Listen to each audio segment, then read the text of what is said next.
India Radio presents Morning News.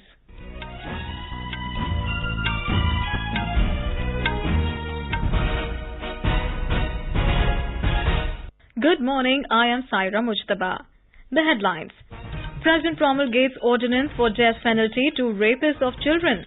Also gives assent to Fugitive Economic Offenders Ordinance for confiscating properties of escapees. Home Minister Rajnath Singh says armed forces are giving a befitting reply to Pakistan's efforts to help terrorists sneak into India. Prime Minister Narendra Modi to interact with BJP MPs and MLAs through video conferencing today. RBI revises its KYC guidelines for opening bank accounts. External Affairs Minister Sushma Swaraj to hold talks with her Chinese counterpart Wang Yi in Beijing this morning. In Syria, experts inspect site of chemical attack and collect samples. And in IPL cricket, AB de Villiers guides Royal Challengers Bangalore to defeat Delhi Daredevils by 6 wickets in Bengaluru.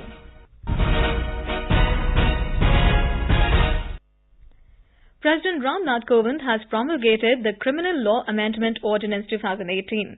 The ordinance amends the Indian Penal Code, Indian Evidence Act, the Code of Criminal Procedure and the Protection of Children from Sexual Offences Act. Yesterday, the Union Cabinet had approved the promulgation of the ordinance for effective deterrence against commission of rape and instilling a sense of security among women, especially young girls. More from our correspondent. In case of rape of a girl under 16 years, minimum punishment has been increased to 20 years from the existing 10 years. It is extendable to imprisonment for rest of life, which shall mean imprisonment till that person's natural life. The time limit for investigation of all cases of rape has been prescribed, which has to be mandatorily completed within 2 months. Time limit for completion of trial of all rape cases has also been prescribed. It has to be necessarily completed in 2 months. It has also been prescribed that there will be no provision of anticipatory bail for a person accused of rape or gang rape of a girl under 16 years. The move comes against the backdrop of alleged rape and murder of a girl in Jammu Kashmir's Kathua. Anupam Mishra, AIR News, Delhi. The President also promulgated the Fugitive Economic Offenders Ordinance 2018 that provides for confiscating properties of escapees. The ordinance lays down the measures to empower Indian authorities to attach and confiscate proceeds of crime associated with economic offenders and the properties of economic offenders. It will deter economic offenders from evading the process of Indian law by remaining outside the jurisdiction of Indian courts. This will also help banks and other financial institutions to achieve higher recovery from financial defaults committed by such fugitive economic offenders. Home Minister Rajnath Singh has said that Pakistan is trying to break up India by helping terrorists sneak into the country, but the armed forces are giving it a befitting reply. He said the entire international fraternity is putting pressure on them to leave the path of terrorism, but Islamabad is helping terrorists sneak into India. Home Minister lauded the armed forces for giving a befitting reply to terrorists. Mr. Singh was addressing a gathering at Diu in the Union Territory of Daman and Diu yesterday. Home Minister was visiting Diu to inaugurate various projects. Prime Minister Narendra Modi will do a video interaction with BJP MPs and MLAs through Narendra Modi app at 11 a.m. today. In a tweet, Mr. Modi said he is looking forward to connect with his valued colleagues from all over India during the unique interaction. The Prime Minister had interacted with party volunteers through a live video interaction via the Narendra Modi mobile app on BJP's Foundation Day earlier this month. Reserve Bank of India has revised its Know Your Customer or KYC guidelines. It said the KYC norms have been revised following the government's decision to update the prevention of money laundering rules in June last year. A report. In a circular, RBI has made the linking of the Aadhaar to bank accounts mandatory. Till now, an officially valid document OVD for address proof together with permanent account number PAN issued by the Income Tax Department and a recent passport size photograph were the key KYC documents. But in the amended Customer Due Diligence CDD procedure, the Aadhaar number, the PAN or the form number 60 need to be obtained from an individual who is eligible for applying for the biometric ID. The RBI made an exception in the case of residents of Jammu and Kashmir, Assam or Meghalaya. Aarti Rana, AIR News. Union Minister Prakash Javadekar took part in the Panna Pramukh meeting in Mahadevpura constituency in Bengaluru yesterday. Chief Minister Siddaramaiah will contest from Badami in Bagalkot district and will file his nomination on Monday. He has already filed his nomination from Chamundeshwari in Mysuru district. According to the data released by the Chief Electoral Office, 990 nominations are filed in 224 constituencies till now, out of which 140 are from BJP, 149 from Congress, 115 are from JDS party and 377 are independents. More from our correspondent. When political parties are seeking votes for their parties, the Election Commission, on the other hand, is seeking people's participation in the election. The voters' turnout during 2013 Assembly election in Bengaluru was just 57% against the state tally of 71%. Hence, there is focus on urban areas. An exhibition in Bengaluru uses cartoons as an effective medium of communication to motivate voters to cast their vote in the Assembly election. Karnataka State Road Transport Corporation has joined the voters' awareness exercise. Every ticket issued by it carries the message to voters to exercise their right and vote on May 12th. Sudhindra, AIR News, Bengaluru. This is All India Radio giving you the news. For quick news updates round the clock, follow us on Twitter at AIR News Alerts. External Affairs Minister Sushma Swaraj will hold talks with her Chinese counterpart Wang Yi in Beijing today. Mrs. Swaraj arrived in Beijing on a 4-day visit to China yesterday. She will also attend the ministerial-level meeting of the Shanghai Cooperation Organization, or SCO, on Tuesday. During her one-on-one meet with Mr. Wang, Mrs. Swaraj will discuss a range of issues, including Prime Minister Narendra Modi's visit to China in June to attend the SCO. This is the first meeting of the group after India and Pakistan were admitted to the SCO last year. She, along with other foreign ministers of the group, will call on Chinese President Xi Jinping tomorrow. After attending the SCO meeting, Mrs. Swaraj will leave for a visit to Mongolia. International chemical weapons experts have inspected the site of a suspected attack near Damascus, which caused an international crisis. In a statement, the Organization for the Prohibition of Chemical Weapons, or OPCW, said its team had visited the town of Douma, one of the sites of the alleged attack, and collected samples and other items. Samples will be transported back to organization's network of designated lab for analysis, although Western officials fear that evidence of the alleged double chemical attack may have been tampered with. The OPCW in a statement said it would now evaluate and consider whether the team needs to make a second visit to Douma. Based on the analysis of the sample results as well as other information and materials collected by them, the team would submit its report to the member states. The OPCW has been investigating use of toxic chemicals in Syria's civil war since 2014. Inspectors have been trying to reach Douma for the last few days but were delayed after advanced security detail was fired upon last Tuesday. Kanchan Prasad, AIR News, Dubai. Saudi forces have shot down a toy drone near the Royal Palace in the capital, Riyadh, yesterday.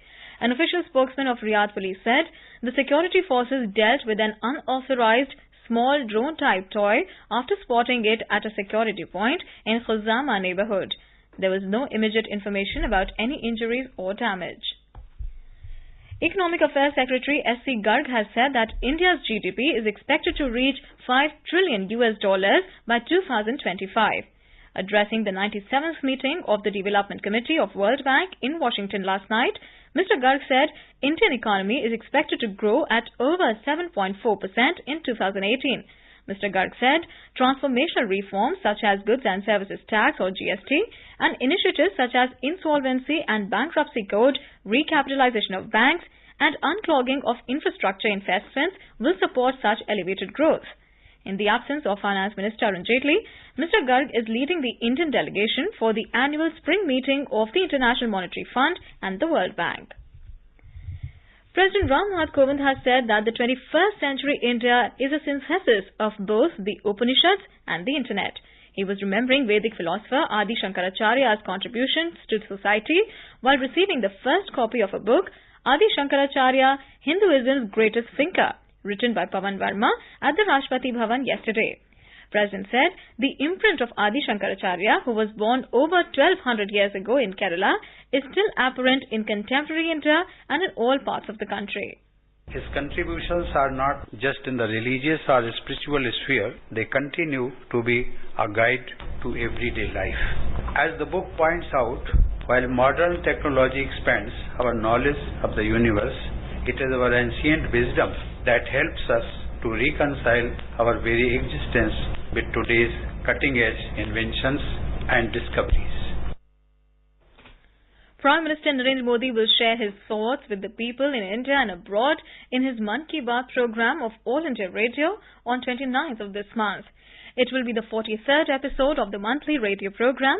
People can share their ideas and suggestions on the Narendra Modi app, MyGov Open Forum, and can dial the toll-free number 1800-117800 to record their messages in Hindi or English. Some of the recorded messages may become part of the broadcast. People can also give a missed call on the number 1922 and follow the link received in SMS to directly give the suggestions to the Prime Minister. Today is Earth Day. The day is celebrated worldwide to demonstrate support for environmental protection. The day was proposed at the UNESCO conference in 1969 and the first Earth Day celebrations took place in 1970. The campaign theme for this year is End Plastic Pollution. In a tweet, Prime Minister Modi called on people to reaffirm the commitment towards creating a better planet for future generations. The Prime Minister urged people to work together to mitigate the menace of climate change. He said it will be a great tribute to the beloved Mother Earth. And in IPL cricket, AB de Villiers guided Royal Challengers Bangalore to defeat Delhi Daredevils by 6 wickets at Chinnaswamy Stadium in Bengaluru last night. Chasing 175 for victory, Royal Challengers Bangalore reached the target by losing 4 wickets with 12 balls remaining. AB de Villiers blasted 90 of 39 balls, while Virat Kohli scored 30 of 26 balls. In today's encounters, while Sunrisers Hyderabad will take on Chennai Super Kings in Hyderabad at 4 p.m., Rajasthan Royals will clash with Mumbai Indians in Jaipur at 8 p.m.